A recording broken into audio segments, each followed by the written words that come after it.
And now, weighing in out of the blue corner, Josh the Punk Thompson. 100% agree. And on the other mic, he weighs in from the red corner, Big John McCarthy. Well, hello to everyone. We are back. It is the Weighing In podcast coming off of a great pay-per-view that we talked about last time with the UFC, and now we've got the PFL coming up. UFC Fight Night. There's a whole lot of things going on. My man, Josh Thompson, is ready to talk about all of them. Not sure I'm not ready to talk to him, but what's up? Look, I'm the one that got my ass up at 5 a.m., 4:30 a.m. just to sit here and talk with you guys. So, hey, hopefully you guys enjoy this. You guys, I want to remind everybody, because I got a little backlash from last weekend when everyone's like, hey, yeah, we appreciate you getting up. But some people don't come in until like Tuesday or Monday or Tuesday and just start talking trash to me about, hey, Santos's her orbital was broken. Guys, we filmed at 5 a.m. on Sunday to drop the show to you guys. I didn't get the medical review until Monday morning like the rest of you. So when you guys jump on going, you know it all, okay, there's a reason why you know it all. We drop the show to you as soon as we possibly can. Okay, there's no waiting around. John and I get after this thing, man. We actually used to drop it the night of the fights. And then John hit 90 and Miss McCarthy said, no more. Okay, let's dial it down. He's getting a little old now, so we got to start dropping the show early in the morning. So, all right. So we started working on that. But guys, I don't get the medical report normally till the next morning. Like, it's not online or things like that. You don't find out until later. We've already filmed by then. Or it's 5 a.m. So hold on. I have a question. Yes. I'm not, John. First off, fighting with a broken orbital sucks. I'm not saying anything about it. But how many fighters have you seen fight with broken orbitals and continue on? And she did, and she fought very tough and, almost won the fight. And it was just up to the judges who was going to win it. But yeah, she broke orbital. It's part of fighting. I hate to say it, but there's times it happens, and it happens from a single punch. It happens from clash of heads like hers did. And but you will never get away from it. But I mean, it's like it's to sit there and say, well, that was the difference in the fight. It could have been, but it could not have been too. You don't know. Would she have been a different fighter if she didn't have that? Very possibly. Absolutely. Yeah. Well, this show is brought to you by MyBookie.ag. MyBookie.ag gives you some of the best betting odds for every sport available to you. We are right now in the NBA Finals. Game 6 is tonight. Hopefully you guys can catch it and watch it and enjoy some of the betting odds on that as well. There's all different types of ways to bet. You can bet per quarter, per half. You guys can bet the halftime show. You guys can bet every single possible way you can think of. Also, there is baseball now is coming into the season. There's plenty of games to bet on for baseball. If you guys watch baseball, check it out. There's 100 and something games, which I very rarely watch, but I know there's a lot of baseball fans out there because it is the backbone of our sport or of our country when it comes to sports. Now, as I would like to say, football cannot get here soon enough, because I am waiting for the football odds. But please go to mybookie.ag. Use that promo code weighing in.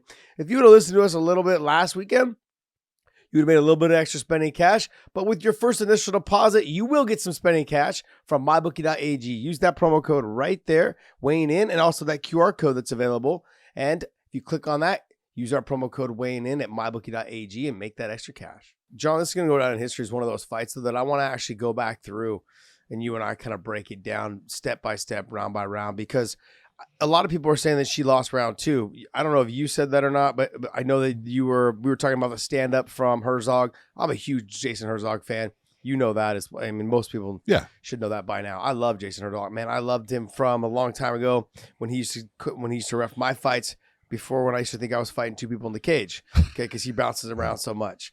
Now he's settled his feet. He doesn't have the happy feet anymore, and he's now just a fantastic referee. He was back then as well. But, it's just, I look at, I want to go back through. This is one of those fights I want to go back through and really take a look at round by round how this fight was scored, because I had Santos winning. I think after listening to a lot of people, they had Santos winning. I won't mention the other shows, and I don't normally agree with a lot of those other shows. which means that maybe I am wrong because I normally don't agree with them. But in this scenario, in this situation, I thought she was winning the fight. I thought she won rounds 1, 2, and 3, I believe. I think it was 1, 2, and 5 is what I had her winning. I think 3 and 5, 3 and 4. I think Valentina started to probably win, or even 3. You did not have Santos winning round 5. Sorry, not 5. No, 5. She did not win. Sorry, I have to get. That's what I'm saying. I think she won the first 3. I think she won the first 3 rounds. Okay. There's a lot of people fights, that thought that. So, there's some people that thought that, but it was good. If you go and you look at, first off, there's the scorecards of the judges, and there's the media does their thing about they will actually judge the fight. It was probably, I don't know, maybe 55-45 or 60-40 for Shevchenko, but that means it was close and it could have gone either way. And there's reasons why people would think that Santos won it, and a lot of it depends upon, what you're going to give credit to. But it was a close fight. Again, here comes the word robbery. There was no robbery. It was a close fight. It is the biggest misused word in our misnomer. Sport. It's horrible. I mean, like it's along with that, and the word goat. Oh, the goat. Oh my God. These two words, robbery and the goat, they're misused, and they're used way too often in our sport. Yes. Just period. And so when we're sitting here having this conversation about Santos and Valentina, now I've said I believe that Valentina is the best female fighter in the world, and I've said that I've said that several times as of lately. But I thought she lost this fight. Now, to go back to Santos's orbital, okay, because that's originally what I talked about when I started this conversation, is that she fought very tough, but you could tell that she started second-guessing herself. Once that clash of heads started happening, I think she started second-guessing herself from the beginning. As she won the round, she came back, she was very calm, very composed, but she also, you could tell the look on her face, like, I can't believe this is still happening. I can't believe this is happening. You could tell that sense of, I won the first round. Oh, and I think she thought she won the second, which I had her winning the second. But then the clash of heads happened, and she started second guessing herself. Now, someone had also told me that her corner, the reason why her eye was open after the fight, she was able to open her eye, is that her corner cut her. I don't know if that's true. No, I didn't see a cut. Somebody said that her corner cut her. I'm like, this is not Rocky. Like, we don't do that. Like, you just put some ice on it and an Inswell and you press it out. Inswell, you push out the swelling. You disperse it. No, they did not cut her. And this is what you'll get. Yeah, bullshit. And I didn't see a cut. First, I didn't see a cut. Someone's like, I can't believe you didn't see the cut. Her corner cut her. And I was like, what? What are you talking about? I didn't see a cut. That was one. And two is, this is not a movie. We don't do that. We use Inswells and use ice and, cut me, Mick. Cut me. So that's what I want. I think I give her a lot of credit because fighting with an orbital, I've never had that, but I remember Koscheck had it during the GSP fight, and he was never the same fighter after that fight. I don't think he won a fight after that fight. If you go back through his record, I don't think he ever won a fight after that. He's lost 5 or 6 in a row. Really? After that fight, yep. I don't think he lost a fight after the GSP fight. He didn't win a fight after that? No. No shit. That would be interesting. I did not realize that. Yep. Oh yeah, he did. Oh, he did. Who he won 2. Okay. He beat Matt Hughes and Mike Pierce. Jeez, man. Yeah. So I remember him talking about he had no from the jab, most underutilized weapon in the sport. His orbital broke through the jab, during one of the jabs. He just got jabbed and jabbed. But he had no feeling on his face, from the side of his face. And I even talked to him probably, I don't know, it's about 2 years ago. He said he still didn't have any feeling, like from his cheekbone to like the top of his eyelid. Yeah, and he's done. He can still see, but back during the fight, he's like, no, man. So I was seeing like 4 or 5 GSPs in front of me. So I could see. Remember when I was talking about? No, it's true. If I was talking to Santos, well, not talking to Santos, but when she was keeping her eyes shut, I read that she was saying that basically it was because she was seeing too many of her. She was seeing 2 or 3 Valentinas. She's like, so I squinted my eyes, so there was only one of them, which makes sense. You're not trying to find, hit the one in the middle, that kind of thing. Yeah, go back to Rocky. Hit the one in the middle. We're on a Rocky terror right now. It just comes down to she made the adjustment by squinting the eye. I said something along the lines of like, look, sometimes you're looking for a little bit of a way out or you're looking for an excuse. Broken orbital is not an excuse. Literally, she fought through it all. She's a savage. I'm the one that's sitting here pitching the fact that I thought she won. I'm also the one pitching the fact that I think she deserves an automatic rematch. If you look at anybody below that, no one else has ever given Valentina that type of fight. And I think in terms of contested, that she deserves to get an automatic rematch. She fought a great fight. The fight, I think, drastically changed after her orbital broke. Give her some time to heal up and bring her back. And I think that she deserves that automatic rematch. Just my personal opinion. If you guys don't agree with me, that's fine. No problem at all. There was some other stuff. Go ahead. You could say that the broken orbital or the clash, that caused that broken orbital caused a difference in the fight. You can absolutely say it, and maybe it is true. It's a matter of, I thought she fought great. The automatic rematch, I wouldn't mind seeing it. She seems like the toughest competition that we have seen in the 125-pound weight division for Valentina. So why not? Yeah, hands down, I think she's been the toughest competition, and not just the toughest competition in that way, but she really posed a threat, I think, everywhere. So a little bit of a threat on the feet. Not a ton, but a little bit of threat on the feet. She did some great work in the clinch, and she did a fantastic job of getting to the takedowns. She could have been, and John and I, we've talked about this, she could have been a little bit more active from the top position. She seemed a little just surprised, I think, to be there. But in terms of her scrambling, in terms of her always getting to the top position, even after she was kind of being taken down or her head tossed, she did a fantastic job. And I think she's the way better fighter on the ground than Valentina. Now, Valentina will come back in the second fight if they fight again, and she'll make those adjustments because that's the type of champion she is. There is no doubt that Valentina.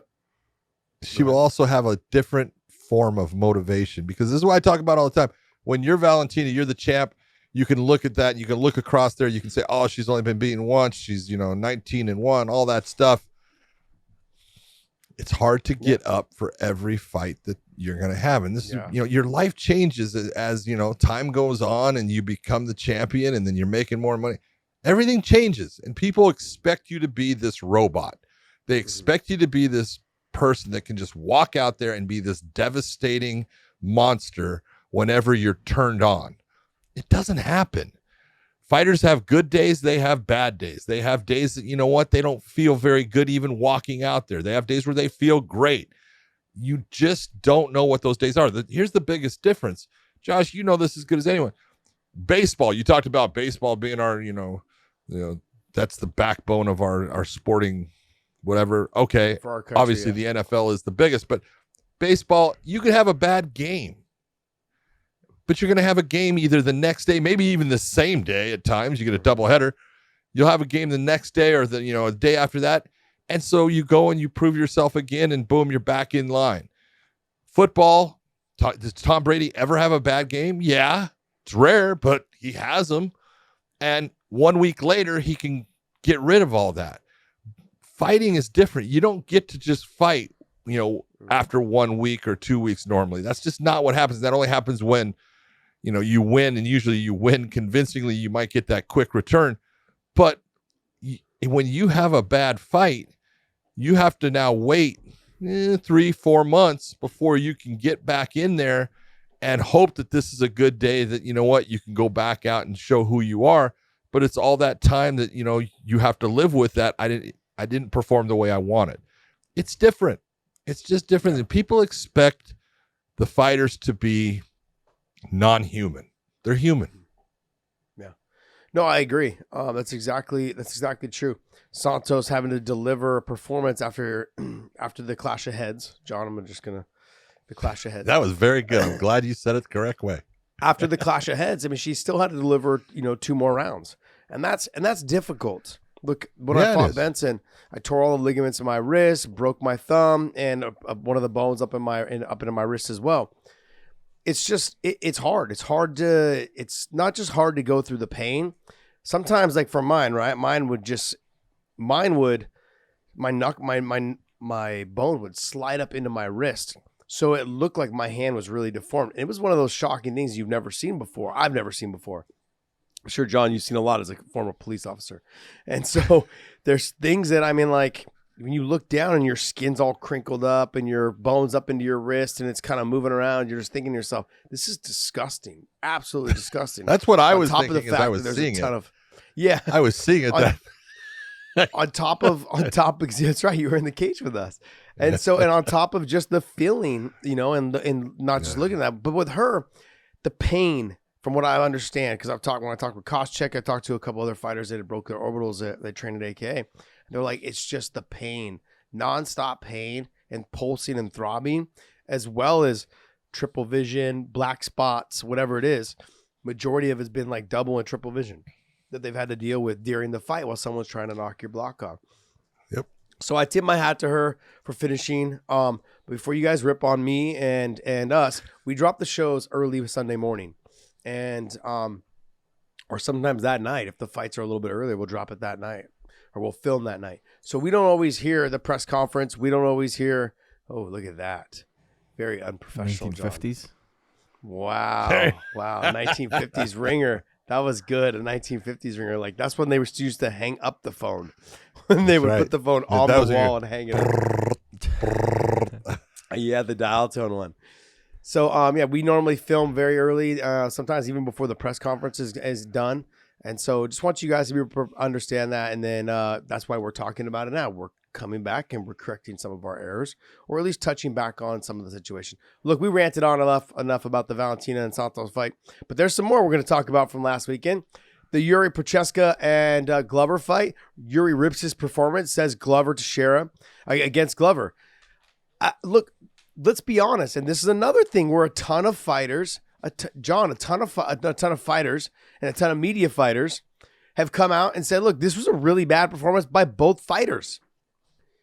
Just because it was a fun, entertaining fight. And I have to agree with them again. Once again, they're on my side. Once again. So it just comes down to the fact that you guys, the fight can be absolutely amazing. But for it to be one of those fights that was a great performance by both fighters, it doesn't have to. It doesn't mean that. The fact that both of them were extremely sloppy, and the fact that both of them didn't it was very out of character. It was very uncharacteristic of them, for Glover's especially, to lose the top position as many times as he did. But that's also tipping your hat a little bit to Jiri and his ability to take damage and escape. And it create like movement and motion to make Glover lose his balance, lose his control, lose his hip control, whatever his pressure, all of those things. A lot of fighters have not been able to do. He did a great job of that.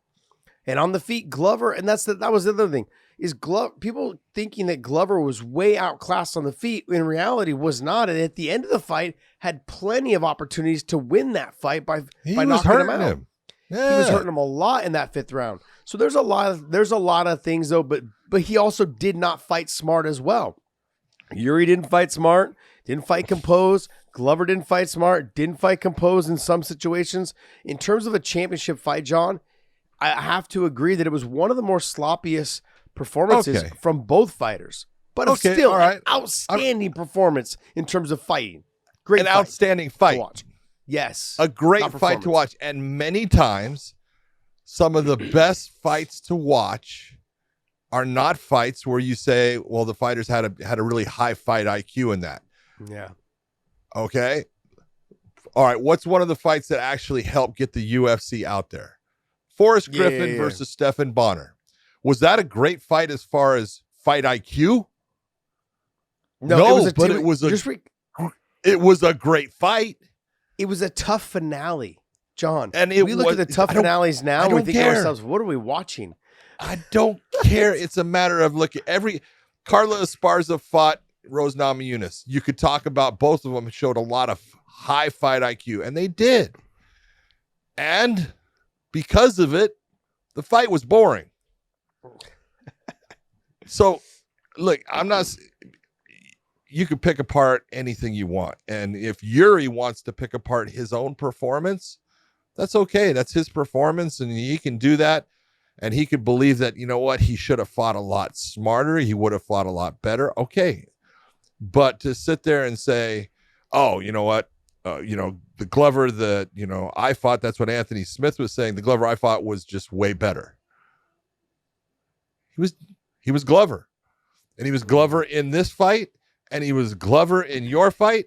And I thought your fight, Anthony Smith's fight against Glover was a great fight. And it was a battle of attrition also, the same as this fight was a battle of attrition. And were there mistakes made? Yeah. And it's going to happen. It's going to, mistakes are going to be made based upon pressures, based upon, fatigue, all those things lead to mistakes being made. When you're getting hit to the body, like, Glover was getting hit at times and your gas tank is empty, your brain doesn't function at the same level as when you first started that fight. So I'm not saying that they both didn't make mistakes in the fight. They did. That's part of fighting, but that's part of why it was such a great fight. Was that there were mistakes made and they both were fighting their way out of those mistakes, trying to overcome mistakes that got them into trouble. That's what made it such a great fight. Yeah. No, I agree. I don't think they have anything to feel bad about. No, I agree. I think they're both, obviously the two of them are, I'd say top 5, light heavyweights in the world. I'm not saying they're the best because after those performances, they're not the best. But I'm going to sit here and say that they are definitely in every 1%. We've talked about this. The best light heavyweights in the world and the best fighters in the world at any moment can beat any single one of each other. Doesn't matter who it is. So it's no different than when you see the shittiest team in the NFL beat the best team in the NFL. There you go. It happens. Small percentages are the difference. Exactly. Sometimes they just come in prepared. Sometimes they just understand the other team and who they want to beat. And there's a little extra motivation in there. And so I think that during that performance, and look, next performance, Jiri may be an absolute barn burner. And the same thing with Glover. He might be the same thing. They may go back to the drawing board and understand what they did wrong, and they watch that fight back, and they fix those mistakes. I think what we saw out of Jiri, though, is what we're going to continue to see. He is not somebody, exactly. He's ripping his performance. This is the way he fights. I don't understand. He takes big chances, and he lives off of a chin that's made of granite. Yep. He takes big shots. Look, you could take a look at his performance against Dominic Reyes. And he looked fantastic and everything worked for him. But Reyes is a different fighter. Reyes is not that fighter that he was so concerned of being on the ground with or in the position of, he's a great takedown. Dominic Reyes won most of his fights off of the stand-up and in hurting people on the feet. It's a different fight. You got a different fighter in Teixeira as far as where he's dangerous. He's got good, clean stand-up. Like you said, his left hook after a while was money in that fight and was finding the target once he figured out the range. But he presented an entirely different, skill set and problem factor for Jiri that Jiri had to work his way through. And you're going to have these fights where you've got guys that are great on their feet, guys that are great on the ground, guys that do both well. He is a unique individual. He is awkward. He is physically strong. He's unbelievably tough. He can take an ungodly amount of damage. He's going to be a nightmare for everyone. Mm-hmm. Yeah, but a lot of those guys, outside of, I believe, Ankalaev, he is none of the other guys in that division are really that great of wrestlers. I mean, if you were Dave, can you pull up the division? Yeah, and there's a lot. Then I also got a lot of flack because Ankalaev's already scheduled to fight, I believe, Anthony Smith, and I didn't bring that up. I was like, okay, does Glover get the automatic rematch? And everyone's like, oh, well, Dana already said that Ankalaev and the winner of Anthony Smith gets the title shot, next shot, or whatever. He did. Like, you guys, but you guys keep holding Dana's word as like if it's gold. It's not. Like, he can change his mind if they have a shitty performance. That fight will never happen. So That's stop right. believing what he says when it comes to, that fight's the number one contender fight. If you see a Rose and Carlos style fight, which I don't think you will, but if you do see something like that.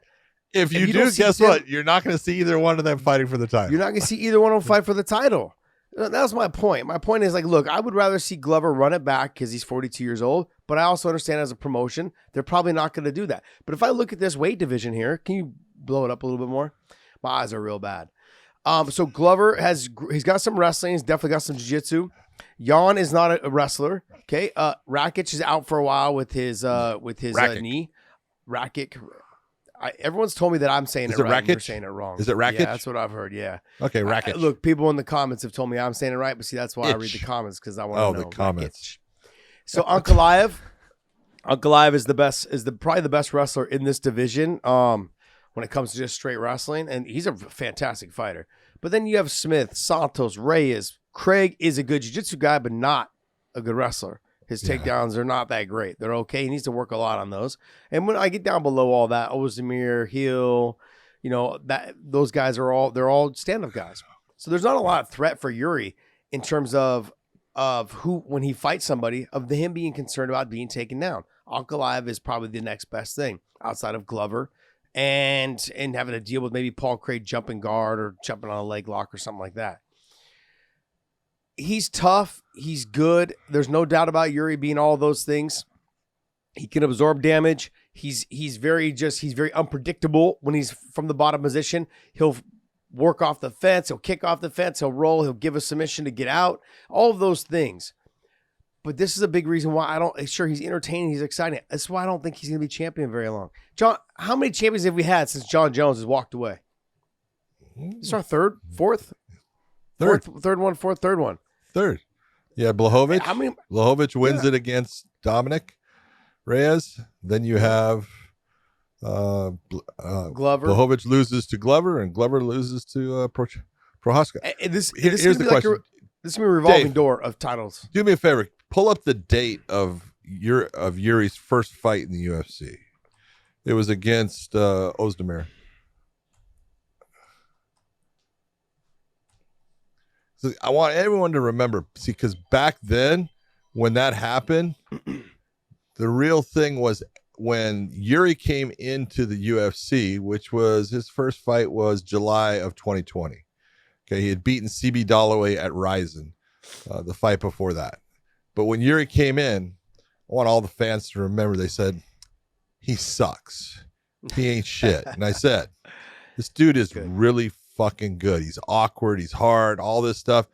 Because if you watch other promotions, now he's going to see what real fighting's like. Guess what? Yeah. He's now your champion. And now you guys are all going to be nut riding him all the way to the bank about, he's the best in the world. There's a lot of good guys out there. He's been good since Ryzen. Yes. He's been good since then. Dude, I did his last loss was like 13 fights ago. I was the referee for it. Okay. But the one thing that I saw out of it is, man, the dude is tough and will take shots. Who did he lose to? Mo Law. King Mo Law, baby. King Mo. Mo. And then he came back and he beat King Mo. My man, King Mo. But he's a handful, man. Then the guy can fight, and he's fought a ton of very tough people and come away with some really good wins. I think he's going. I know Blachowicz is wanting to fight him right away. Maybe they'll make that fight. I think it's a good fight. I think at this point, Blachowicz, that's a big mountain for him to climb as far as speed and everything and the awkwardness. But isn't Jan already matched up with someone? I believe he does have a fight coming up, but he was already. Dave, can you look this up, buddy? He was look it up. Who was? He was at the fights trying to make it happen. So it's Ankalaev and Anthony Smith. Is that correct, or is it? Yep. No. And then Blachowicz and it's the other person in the top 5. I think is Jan's fighting. I don't know. I know he was talking about he wanted to fight John Jones and stuff. I don't know if he's got a fight lined up.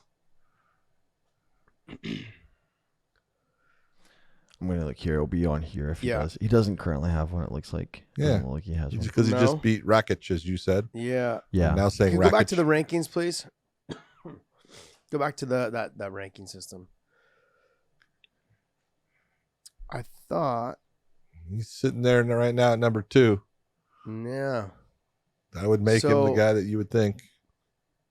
Okay, so it's Smith and Ankalaev. I swear I thought Jan had a matchup already, but hey, who knows? Anyways, people were talking about it, I think, online, but it was and then Reyes came out. He's been gone for quite a while now. Since his loss to Jiri. Yeah, since when did Dominic Reyes fight last? Was that only a year ago? Someone said it was only a year ago. It felt like it was 2 years ago. It was it was over a year. It was right at a year, I would say. Really? He fought in May 2021, which was May 2021. A year and a month. Yeah. Yeah, so a year ago. Okay. I think I said 2 years ago last weekend. Because it seems like so long ago. You've had a guy who's fought. It does seem like a long time. A lot. He's fought a lot, and he's become champion. Since their fight. So that was a while ago. But that was Jiri's last fight. Was it? Other than Glover. Oh man, geez, it seems so long ago, John. Like forever. Huh? Wow. That's true. Yeah, you're right. 3 fights, he's their champion now. Yeah, that's a little. There's only been a couple that have. Remember, Anderson Silva came in, beat Chris Lieben. Remember the fight he had against Chris Lieben? It was at the Hard Rock. It was like a UFC fight night thing. His next fight was against Rich Franklin for the championship at UFC 64. That's right. I want to say. That's right. And he won the title then. Wow. Yeah. Who else? I mean, there's Anderson. So there's Anderson. I mean, I look back at the guys that came from Strikeforce and how many became champions. And maybe it took them a little bit. It took them a little bit to get there. But took a little bit more time. Cold. Yeah, you got Rockhold. You got DC. You got T Wood. Was Nate Marquardt ever UFC champ? No. Nope. He fought for the title though. You have Robbie Lawler. Robbie Lawler was a champ because Marquardt was there. But all of those took a little, some time. They went through a series of fights before. This one was This one was fast. Like the one I can recall was Anderson. Yeah. Interesting. A lot of good fighters out there in other promotions. Good stuff. Good to see them having some. Anyways, I want to touch on those type of things. But before we get started on the UFC talk and the PFL talk and some fight breakdowns talk, there's a company called Train Alta. I don't know if you guys know about this, but Train Alta, check out trainalta.com. And they've actually sent me a message. The guy who helps run the North American side of this is Rich Chow. And guess what? Because my boy Podcast Dave has been running, getting those miles in, doing all these things, Train Alta is willing to go ahead and take care of him to enroll him into their system. Now, I love this idea. This is one of those things because, Podcast Dave been sending John and I pictures of him with WWE baby oil on and flexing in front of the camera and things like that. And I actually sent that picture over to Train Alta. And Alta said, look, if he's ready to go, we're ready to have him. I believe it's like a 20-week course. It's 1 time a day, early in the morning. You guys get the training in, okay? And if you want to fight at the end to show you're a real man, and that's fine. If you don't, Dave, we understand. But you just go through the process of training. It's a really cool setup, a really cool thing. Check out their website. It's trainalta.com. You can also go follow them on social media and see what they've done. Some of the media has been involved with this. Gosh, I'm so bad with names. But geez, man. Wow, gosh, I'm so bad with names. Anyways, some of the media's done it. Some of the camera people have done it. Camera people. It's the I don't want to. I want to say boyfriend. I might be wrong. It might be significant. I think her husband of now. Esther Lynn. It's husband now. It's husband of Esther Lynn. He did it. Yes. And I forget it. Gosh, man, I feel like such an asshole. Forget the name. So did I. Gosh. He's such a nice guy, too. Yeah, look, super good guy. He went through the process. He loved it, and he talked about it, I think, on several shows. It was a great experience for him. It's just something that you guys, I think a lot of people should try. But anyways, I'm giving you guys a promo ad now instead of talking about, look, if you guys can leave, say yes to Podcast Dave doing it. Just in the comments below, I want to try to get about 500-600 comments. If we break 500 comments of yes, Dave will be in there deleting them, by the way. No. Dave's going to be in there deleting the comments. Dave's going to end up having to do this. This is going to come down, and look, he doesn't have to worry about paying any expenses or anything like that. It's just going to be him doing the training. Dave, as simple as it gets, you got to do it. I'm not even saying that you have to do the fight at the end. Nah. But you need to do the training. I think you'll love it. You'll fall in love. You will love it. Then you're going to love it. When Dave comes out and Dave says, oh, yeah, that one time I choked you out, there might actually be a chance then No, there you go. There might be a chance because you actually know. You would know how to. You would actually learn how to throw a punch. Not like not like this where your wrist just kind of flicks. Okay, and they're not like those WWE back slaps. The WWE back slaps. Well, he can do the open hand Stockton slap right now. Yes, he could. I think he'd be fantastic at it. Fantastic. As long as until he buys that WWE baby oil off their website. It was so great when he sent that picture yesterday. That's blackmail for the rest of our lives. So great. All right, but hey, actually check him out, Dave. We're gonna try to load up those comments down there. I think if we get 500 comments to say yes, Dave should do it, then guess what? Dave's gonna be in, baby. Dave's all in. Rich Chow's got your back, bud. He's got you ready to go. Dave primed. Dave, jump in there, balls deep, baby. Yeah, just jump in, balls deep. That one time at band camp. All right, hey, let's if time permits. If time permits, this guy, it's gonna permit, buddy. It's at like 5 a.m. It's at 5 a.m. I think the gym that they're doing it at is like in Round Rock too. So you might be golden. Perfect. Don't have to go very far. Yep, I made sure you picked the gym by your house. No. All right, guys. But let's jump into some PFL. Let's talk some PFL. You got Clay Collard versus Alex Martinez. They have a really good card coming up. Do they? Really good card. Do they? They do. I'm impressed with the matchups that they have. The main event here is Clay Collard against Alex Martinez. I'm not sure a lot of people, I think more people are starting to know Clay based upon he beat Anthony Pettis, he beat Jeremy Stevens. So he's getting, a name. I think the PFL is looking and going, hey, we know when we put this guy out there, he fights. So our main event is going to be a fight. And I can't disagree with them. I think that they're right. The guy has gone out there. He has put on great performances against, some really good fighters. Alex Martinez is a tough kid. I'm not sure if he still trains with Bill Mahood. He used to train with Bill Mahood. He from Paraguay, but he was living up in Canada, I believe, for a while. He might be now in the States, but he's good. He's tough. He just ends up losing some split decisions. I know that he beat goddamn, what's Lokai? What Lokai's last name? Rabbit. I can't say it. It's one of the Dagestani names. It's horrible. Click on his name there, Dave. But he beat him. I know he lost to him in the second time, but he's got to win against him. The kid can fight, and this is going to be a good fight. There it is. Radzhabov. Is he with? When was this fight? In 2021. Is he with us now? Is he with Bellator now? This guy, Loic Radzhabov. No, he's still with the PFL, I believe. Okay. Yeah. All right. I mean, look, Clay Collard to me is one of the most underrated fighters and one of the least talked about fighters out there that deserves a lot of clout. He deserves a lot of gassing up, man. He comes in, he fights his ass off, he rips the body a lot, and one of the best body shot fighters out there in the game right now. Oh yeah. When we talk about people that utilize all their weapons, he does a great job. He's good at stuffing takedowns. He's good at getting takedowns, but he's mainly on the feet, ripping the body and letting the hands go. He will take a shot to give a shot. You can't go wrong with fighters like that when you're trying to build a promotion around exciting fights. And in terms of Alex Martinez, he's gonna have to take a lot of shots. He's gonna have to try to close that distance, keep Clay press against the fence, try and do work there, potentially get a takedown or two. But I think you're gonna see basically a stand up fight. I think you're gonna see Clay just sprawl and brawl and keep it on the feet and do some work. It's gonna be a good fight. Should be. Next fight.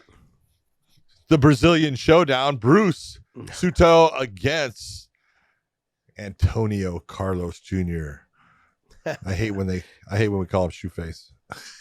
I love it. Is it Shoeface? What is his name? Shoeface. Is Shoeface? Shoeface? What did you call him one time? You called him something else one time. I think I was going to call him Horseface. Great job, buddy. Cara de Zapato, Shoeface. What do you think? I really like Soto. He's good. He's tough.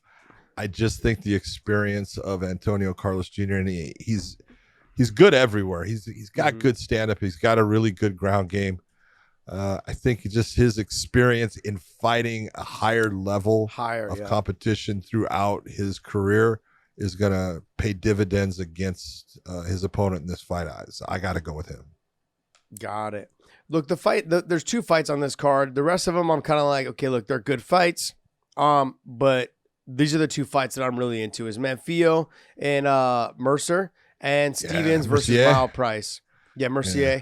Okay, so those two fights, and then Stevens and Miles Price. Now, I just want to see Jeremy Stevens come in and get a win. I want to see him come in and dominate. I like Jeremy Stevens, man. He's one of my favorite fighters of all time. And in terms of Manfio and how do you say his name? Aubin Mercier? Is it Albin? Olivier Aubin Mercier. Yeah. Okay. with the accent, lovely. Lovely. It's that French Canadian stuff, man. But the dude can wrestle his ass off. You sound like me in Hawaii. when I get to Hawaii, all of a sudden you get a little bit of that pigeon tones.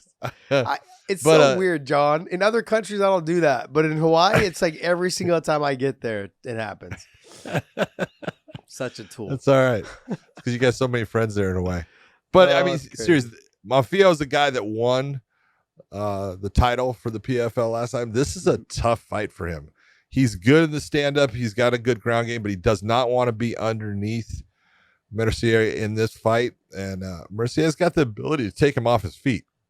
Mm-hmm. He's got good wrestling. His stand-up has gotten way better in the fact that he's not shooting ridiculous shots from the outside. He uses his hands to set up his wrestling now. This is a good fight. Really good matchup. Nice. And then what about Jeremy Stevens and Miles Price? I look at this and look, Miles Price from Ireland, good fighter, solid everywhere.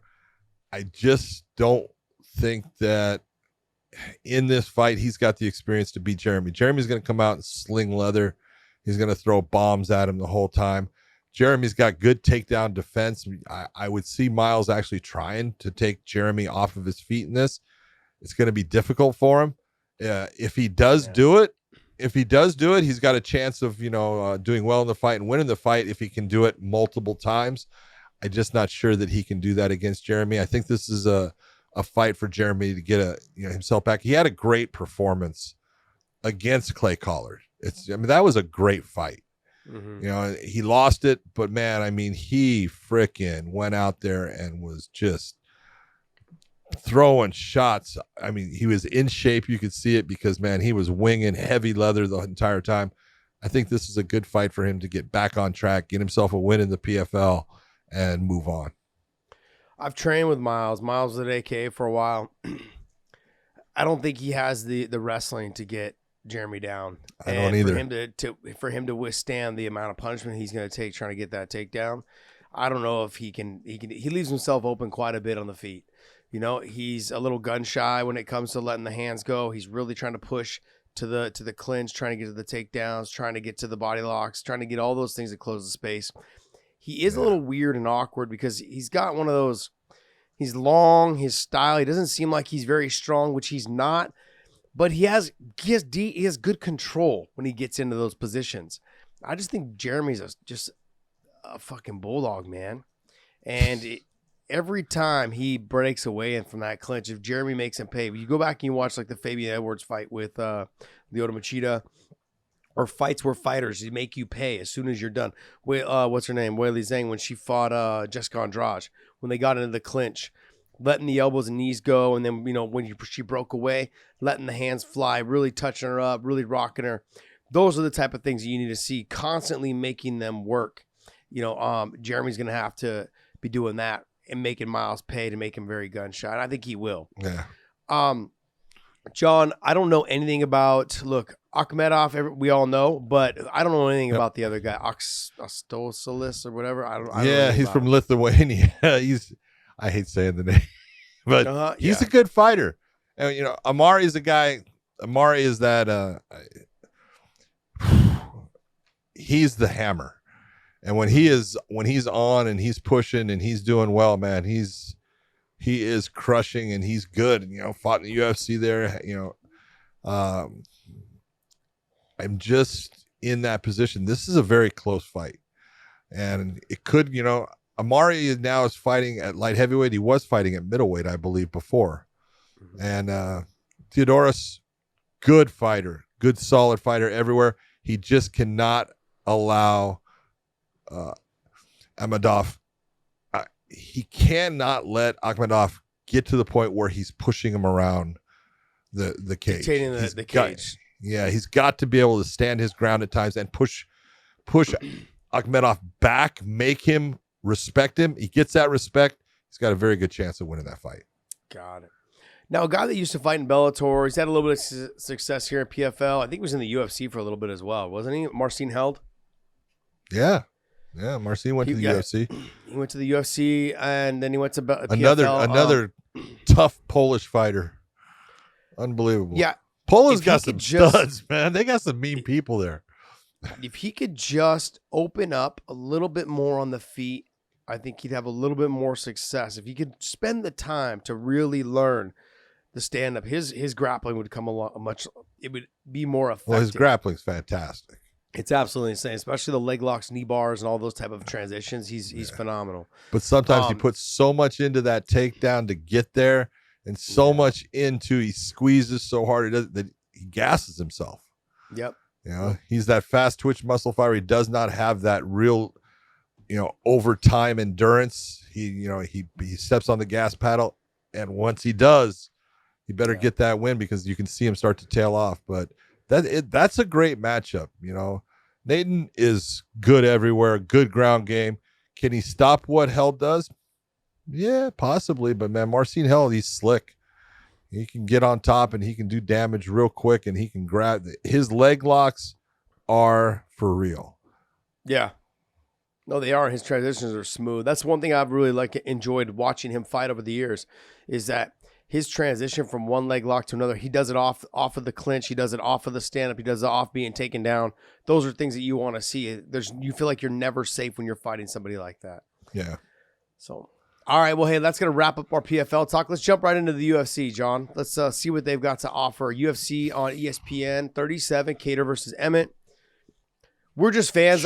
I'm a big fan of Josh Emmett. I'm also a huge fan of Calvin Kattar. When it comes down to the two of these guys, you're going to see a little bit of wrestling, I think, from Josh Emmett. He will stand quite a bit, but I think the wrestling is the way to go. If you can freeze Calvin Kattar just enough, okay, for it to threaten that takedown, to let the hands fly with the power that Josh Emmett possesses, you could see Calvin Kattar go to sleep. Very well could see him go to sleep. Yeah, I don't know. I don't know if he's going to go to sleep. Look, Calvin Kattar can take a shot.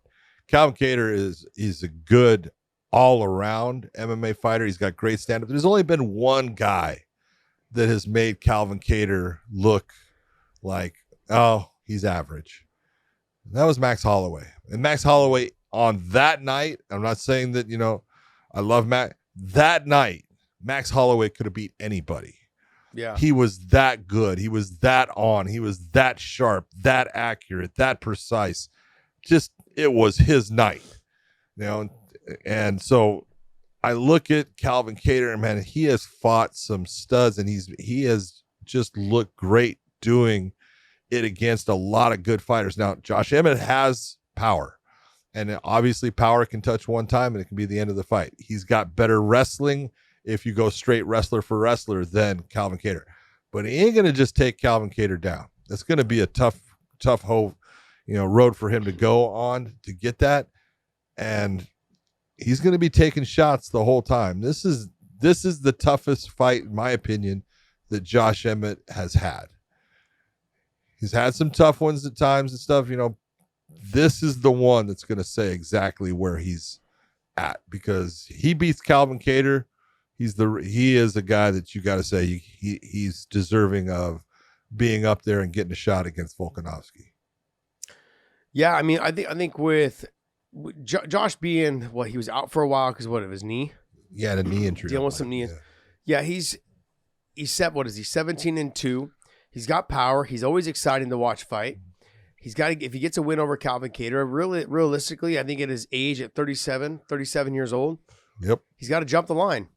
Yep. This is kind of this is that age where things start to kind of peter out a little bit. You got to stay motivated. I think he's always training hard, but the speed starts to go. When the speed starts to go in the lighter weights, you tend to have problems with those young studs because they're so fast, they're so wiry, they see everything coming a lot easier than when you're older at 37. Yep. He's got his hands full, but I think in style, and when I look at the styles of this fight, he's got every weapon and tool he needs to beat Calvin Kattar. I think he possesses more power than Calvin Kattar. Maybe he doesn't have as clean a boxing. Maybe he doesn't handle that pressure. He does not. But he doesn't possess. But he does have the power. He does have the power, and he's got better wrestling. Those two things together can make for a dangerous, dangerous fighter, especially against someone who likes to stand as long as Calvin Kattar does. So, but overall, I think it's gonna be a barn burner of a fight. I feel like someone's gonna get finished. Just my personal opinion. I agree with you. I think it's either gonna be I can see it going maybe in the 4th round or so, but I think there will be a finish in this fight. All right, now you got Donald Cerrone versus Joe Lauzon. This fight got pushed back. I can't recall why, but there was Donald got sick. Issues. Oh, he got sick.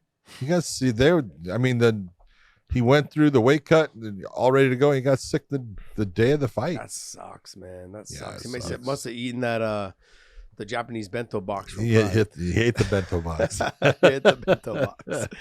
Oh man. I think this is gonna be a good fight, man. Look, Joe Lauzon is fantastic on the ground. He's got good stand-up. His stand-up's not as good as Donald Cerrone. Both of these guys are not the fighters they used to be. Let's not say that they are. But they're both still this is gonna end up being a really fun fight. Can Donald keep this on the feet? Now, that's where people misunderstand. Donald is not a slouch on the ground, man. He is fantastic. Man, he's good. He's really good. Really good. I think that doesn't mean that Joe couldn't catch him. No, Joe's slick. No, he is slick on the ground, but on the feet, he's gonna have to work really hard to get Donald down.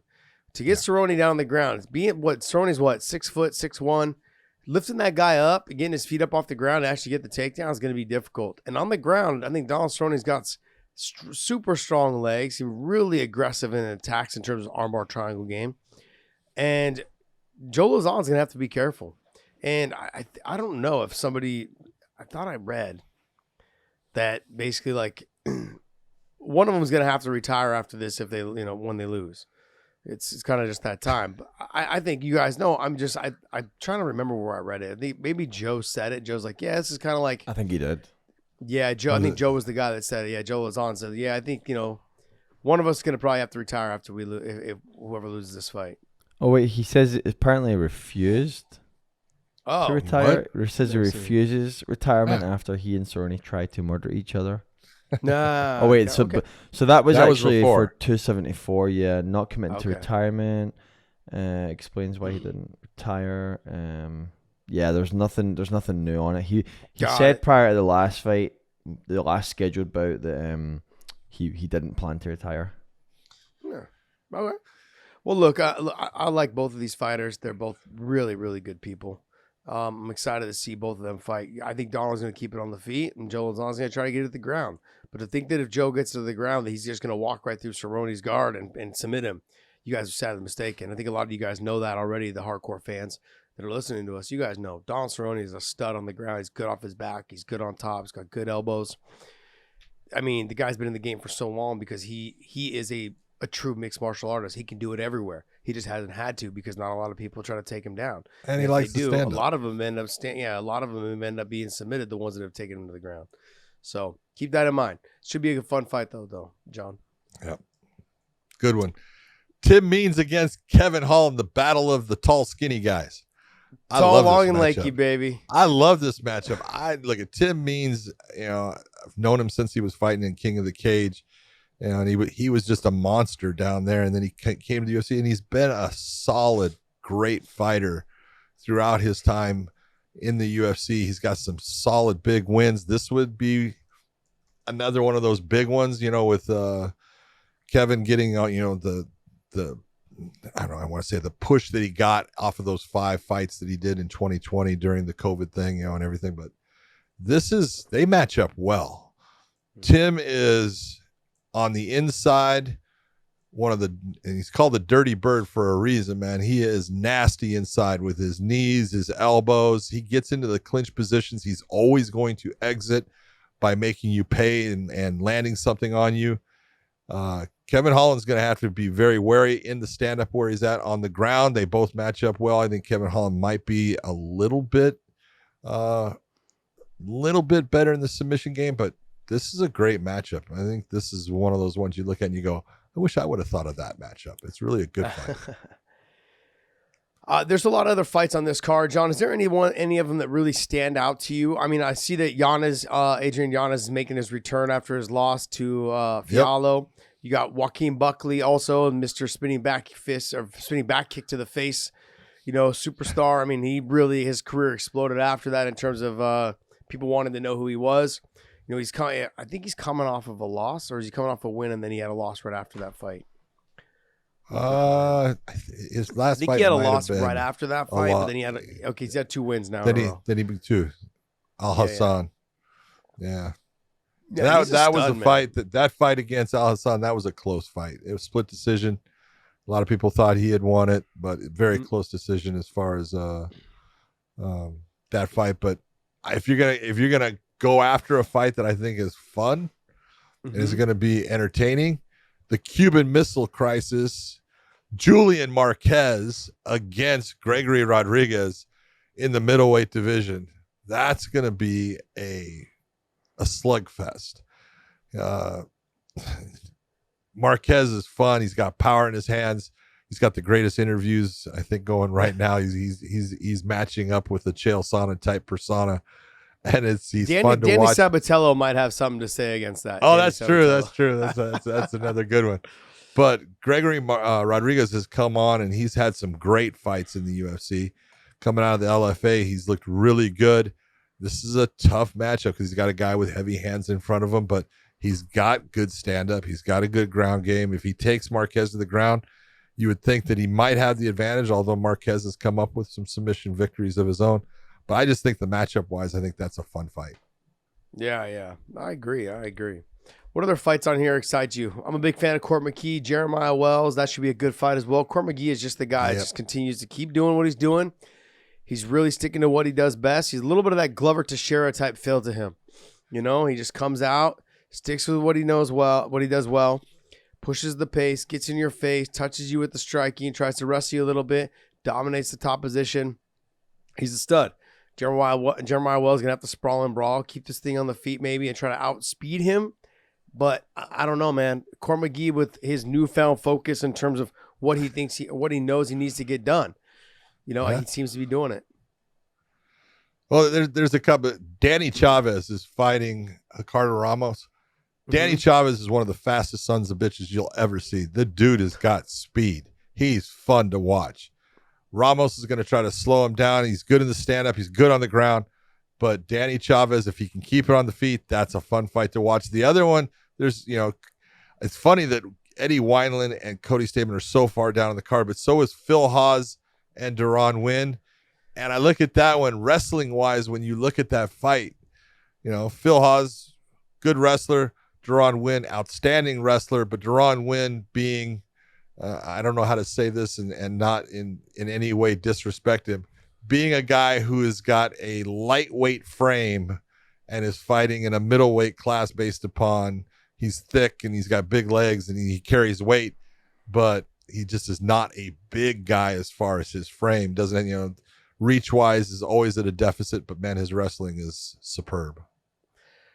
Yeah. This fight's supposed to have happened like 2 or 3 times. Yeah. And Deron's either got hurt or somebody else, or Phil Haas had to pull out. I don't even know the reasons, but it's supposed to have happened a couple times. Deron has been in camp. He's been in camp for a long time for this one fight. I think wrestling wise, he will out wrestle and he will outspeed Phil Haas. I think for the first however long, I think first round and a half. He's got to be cautious though of exerting too much energy on these takedowns.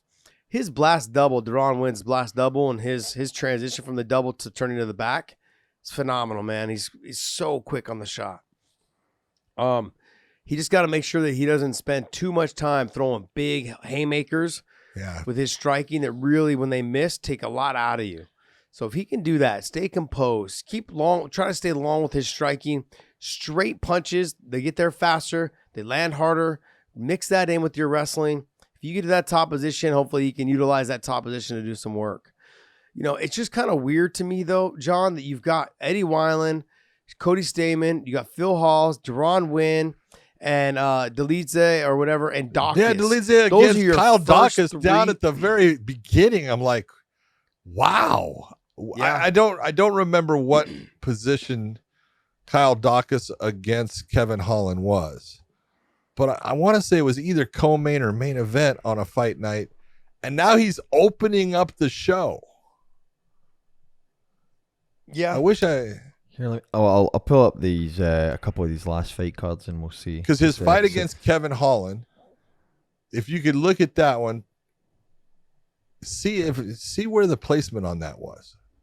Because that was Santos against Walker. Was co-main? It was co-main. It was co-main. The co-main event. And now he is all the way at the very beginning. Craziness. Yep. And on this card here, he was also co-main on this one, the last one too, Jamie Pickett one. So that is weird. Oh wow! Now he's who did he piss off? Yeah, he must have slept with Dana's side chick. Yep. That's how you end up on the prelims, my friends. That is. Oh man. Anyways, there's a lot of good fights that are opening up this card. It really does have a lot of good, solid fights throughout the entire card. This is gonna be a fun night. Should be fun. All right, well, hey, that's going to wrap up our UFC talk as well. But let's get into some news there. What do you got for us, podcast, Dave? All right, let's talk about a couple of fight announcements. So, Jose Aldo versus Merab Dvalishvili. Dvalishvili. Not confirmed, but it's being reported as the August 20th fight for UFC 278. So, I imagine somewhere on that pay-per-view card. I mean... I really would have liked to have seen Jose Aldo and Aljo. I would like to have seen that fight. I think Aldo deserves now that Piotr is no longer the champion. I would like to have seen Jose get that shot. But is it Merab his teammate? Yep. Merab's his teammate. I guess apparently they're good training buddies. Yep. So Jose, if he beats Merab, it makes sense to say, okay, you're next. That's the only thing I can think of. Yeah. He beat my teammate. Maybe they're thinking that he can get him out of there, so now Merab doesn't get a title shot against his teammate. Maybe that's what they're thinking. I don't know. Okay. I like watching Jose fight. That's it. That's all I care about. Doesn't get enough respect. I don't know why. All I hear is all the time is, oh, no, come on. Here, you said it earlier. You were talking about, there's certain words that are used way too often in our sport. One is robbery. The other is GOAT. Yeah. Okay. Because I'm already hearing, if you listen to a UFC broadcast or, who's the GOAT? Volkanovski, because he's the current champion. And look, I think Volkanovski is phenomenal. I love watching him. I think he's just a stud. But how can you forget that guy? Yeah. How can you forget what Aldo did? 10 years undefeated in that division. Just kept reigning. Just kept reeling him in, knocking him down. He made quick work of all of them. Now in the bantamweights, look, yeah, he lost to Piotr Jan. But other than that, he's been phenomenal. Yeah. He's been reeling in wins against really good top talent guys. If he gets this one, and look, Merab's a handful. That dude's a stud. He's a Georgian crazy man. But he, I don't know. Not enough respect is given to Aldo. He lost to Marlon Moraes, right? Who did? Did he lose that fight? Jose. Did he win that fight? No, I thought he lost. I thought he lost to Marlon Moraes. No, he did. He did. It was a decision. Okay. Yeah, I had him winning the fight. The fight. You and I battled back and forth on it because he was coming forward but wasn't throwing. Yeah, was getting hit. Yeah, but I had him winning that fight. Yep. But then he beat Chito, who's made his way up to the top one of the top contender spots. Doing very well now. Pedro Munoz, and he beat Rob Font. Man. Getting there. He's good, man. He's good. I mean, yeah, you got to put some respect on his name. That's the biggest thing. People want to talk about him in terms of, he's lost to so-and-so, or he lost to Conor the way he lost to Conor. I can say this. Maybe Conor was motivated, or maybe Conor Maybe Conor motivated him. Maybe Conor motivated him too much.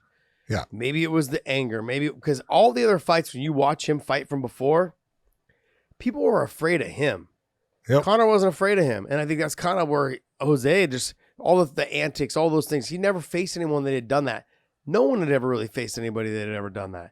No one had done what Conor had done in terms of the media, grabbing the snatching the belts, saying the things that he said. Yeah, not. I mean, Chael did it a little bit with Anderson. Different though. Let's just be honest. Different. Conor came into the UFC. Conor, didn't have any losses. Chael had losses, with the whole Anderson thing. In fact, there was a whole lot of, just a difference. Conor came in and he took over in a time when Aldo was the king. He started taking some of that luster, and he started taking some of, all of the media and everything was going towards not the champion in Aldo. It was going towards McGregor. Mm-hmm. And I think that got to Aldo. I think after a while, he did. I think he got to the point he wanted to hurt McGregor. And we talk all the time. You never fight angry. You fight smart. Yeah. That was just what happens. I agree with you on the Volkanovski comparison, though. Like, I think Volkanovski is a fantastic fighter. He's on his way to potentially becoming one of the best welterweights. He could end up, but he's not. He's not. Did you say welterweights? To passing. Featherweights. Sorry, did I say featherweights? But he's not close to passing Jose Aldo. There hasn't been a better champion in that division. Is Jose? No, there's been one guy. That's been Jose Aldo. There's been one guy that has led the way for so long. He was walking through these guys like Uriah, Cub Swanson. I mean, how long did the fight last with Cub? 10 seconds? My God. Yeah. One flying knee. One flying knee and it was over. Yeah. So let's be honest, man. This guy deserves a lot of respect. He's been one of the pioneers of the sport.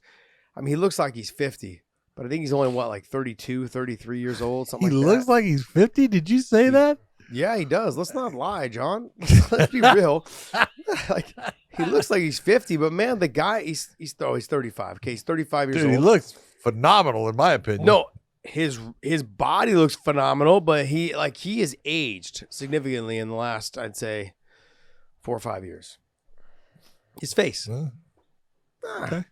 I'm not saying he's ripped and shredded. I don't know if 50-year-old is like great. That. It's not juiced to the gills. But no, he's always excited. He's always excited to watch fight. I'm excited to see him fight. If he can beat Merab, I think that puts him right into that talk of being next for the title. Yeah. All right. So who does Aljamain fight then? I don't know. Don't care. Okay. You don't care. No, I mean, look, John. I guess we've addressed this. I don't know how many times. I don't have a problem with Aljamain Sterling. No, he's I fantastic. had a problem with I didn't have a problem with that one night. I had one issue with that one night.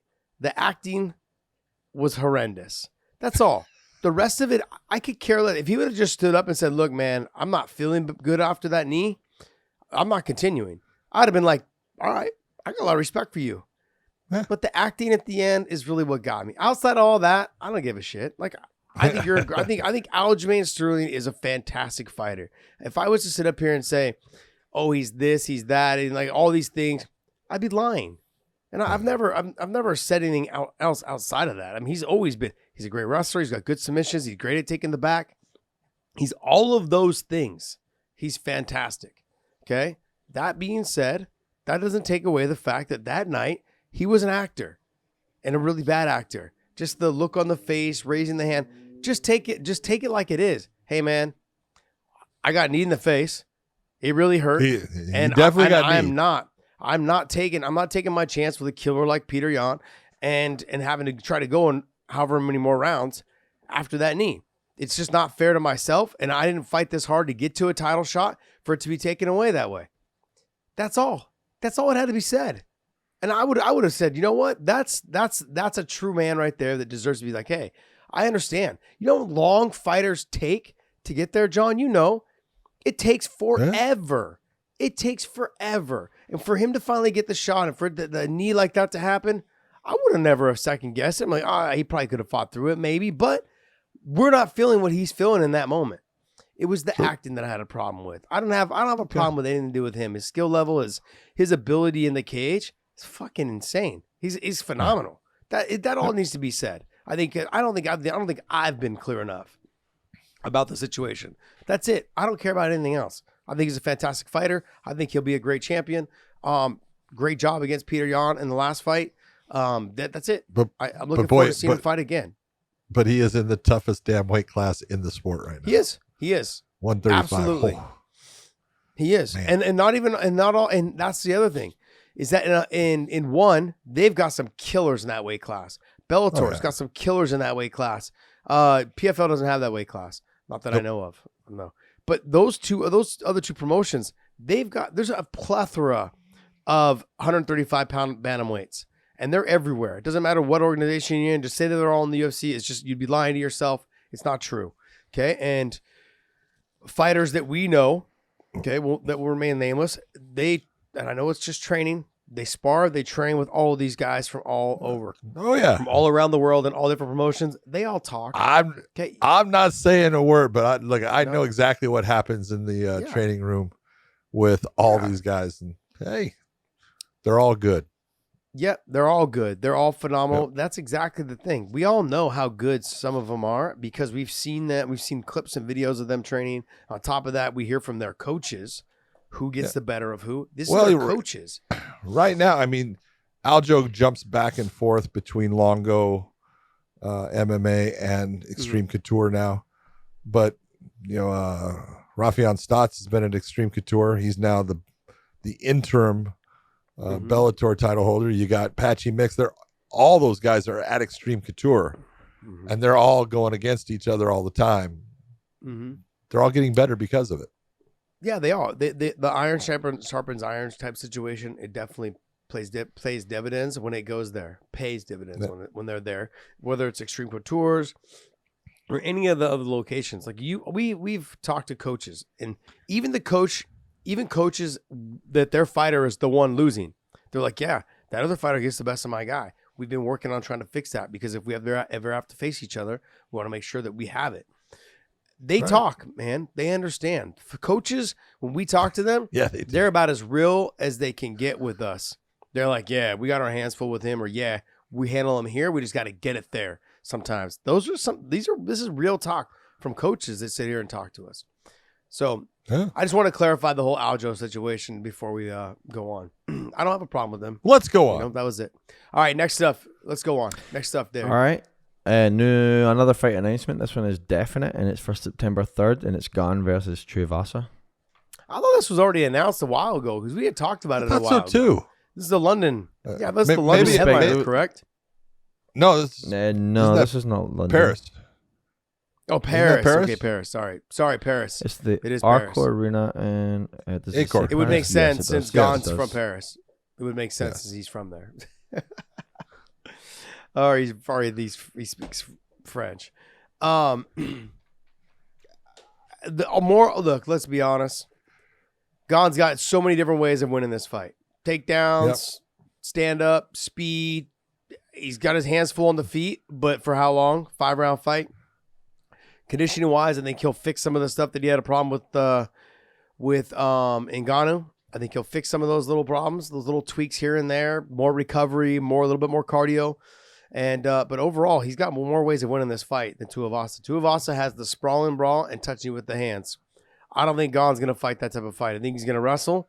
He's going to press to the fence. He's going to try to close that distance. He's going to fight him in a phone booth. He's going to do all those things that take away the ability for Tuivasa to knock that knockout blow.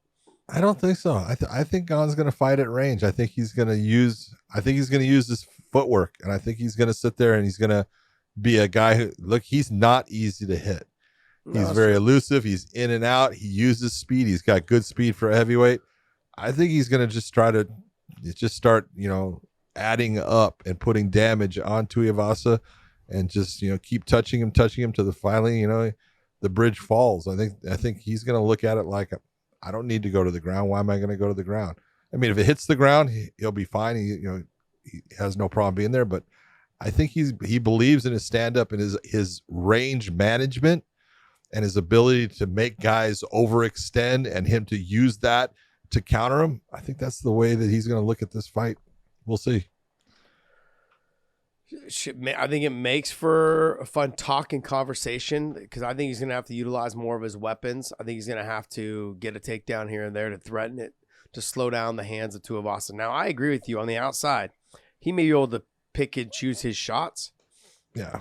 But if Tuivasa is able to pressure him and he makes a mistake, he can end up getting knocked out. Now, I know Ngannou wasn't able to do it, but Tuivasa, different style of stand-up. Ngannou is very wingy.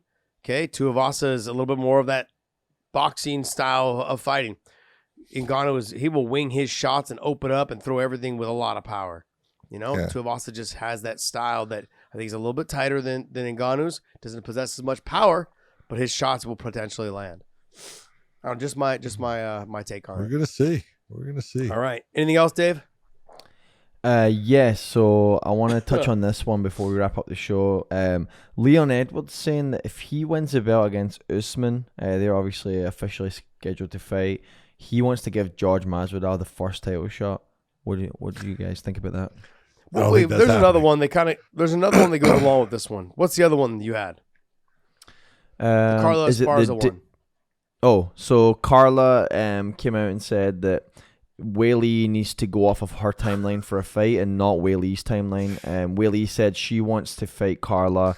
I think she said summer, and Carla basically said, I definitely don't feel like I'm in a position where I should rush just because Weili wants a certain day. I'm not trying to go on her timeline. I'm the champion, and I feel she needs to go on my timeline. Okay, that being said, Weili that said was October. different. Yeah, that was said differently than when we were talking off camera. I thought you were saying that she was trying to push this out as long as she could. I mean, no, that's not what she said. In a sense, okay.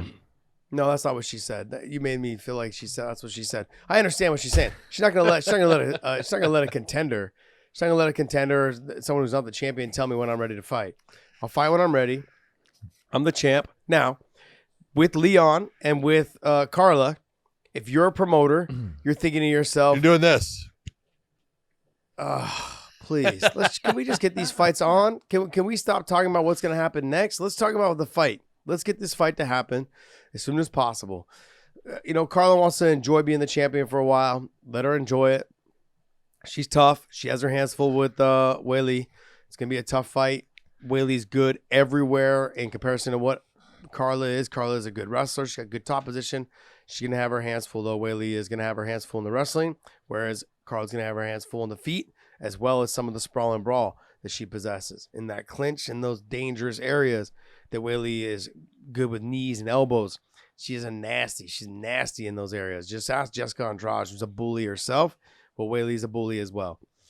In terms of Leon Edwards, with the Masvidal thing, I understand there's the beef there, but dude, if you're the champion, move on. Move on. No reason to fight that guy. Yeah, well, come on. If this is where I go, if you're the UFC, you're doing this. Because you can't put Masvidal, who's coming off of multiple losses, against your champion. That's not a fight that works. Okay? It's not a fight that works. If he gets a win, but here's the thing, why didn't you fight him right now before you fight for the title? If you want that fight so bad, why aren't you? I'm a Leon fan. Trained with him for a while. Like, he's a good guy. We see him all the time, because his brother fights for Bellator. Why aren't you chomping at the bit, when they're ready for that fight? Take that fight. Yeah. Nah, now you're going to call him out when you're the champion? If I'm the champion, I'm moving on. I'm good. I'm good, man. I mean, unless who else is in that welterweight? He gets a couple of wins, you can do that. Other than that, there's too many guys in line above Masvidal right now that you got to go. No, you'd have to match him up against somebody different. Well, look at I guess maybe let me take my words back. If I'm Leon and I'm looking at that lineup, you got Colby, you've got Kazmat. Those are the two next guys. I'll take Masvidal. Yeah, I'll take Masvidal. I'm not saying I'm not saying if you're Leon, it's not a fight you would take. I'm just saying if you're the UFC, it's not a fight you're going to make. Yeah. Hey, did someone said Bilal Muhammad and Kazmat Chimaev got announced? That fight get announced? I don't think it got announced. I thought it was being talked about. I think it's being reported. Yeah. Oh, it's being reported? Okay. Yeah. I was like, I don't recall seeing anything about it, but all right. What else you got for us, Dave? We'll wrap up this show there, and then we're going to go on and do some more work. We're going to wrap the show up? Okay. I thought you were saying there was one more thing to talk about. It took you like 3 seconds to delay to figure out what he said. Now, I understand that because Dave does not speak English. No, he doesn't. All right, go to weighinginpodcast.com. Pick up some of our merch. Don't interrupt us, Dave. Come on. I love you. All right, go to weighinginpodcast.com. You didn't have a good one. Bring it. Go ahead, Bring it, Dave. Come on. No, all I was going to say was the combination of my accent and Josh's CTE is not a good one for trying to make advancements when we're trying to wrap up the show. Yeah, it definitely is. You know what, Dave? That was a good one. Point. That was. Might have a point right there. I'll give you a little bit of love. Look, I'm gonna post that picture later on of Dave with his baby oil on, flexing in his living room. I'm gonna post that picture on my social media at The Real Punk. Make sure you guys check that out, and below in the comments, okay? Make sure you say you want to see him or watch him do the Train Alta. And if you guys do that, if we can get it up to 500 likes or yeses, I think we're gonna have to do more likes. But if we can get up to 500 comments saying yes, guys, Podcast Dave's gonna do Train Alta. It's got to take it for the team, buddy. Take it for the team. But before we do all of that, go to weighinginpodcast.com.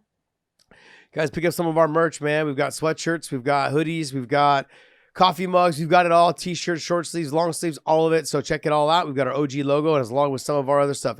Hashtag and still is available, as well as hindsight is 50-50. Y'all know that. I saw Paul Felder said something about hindsight is 20-20.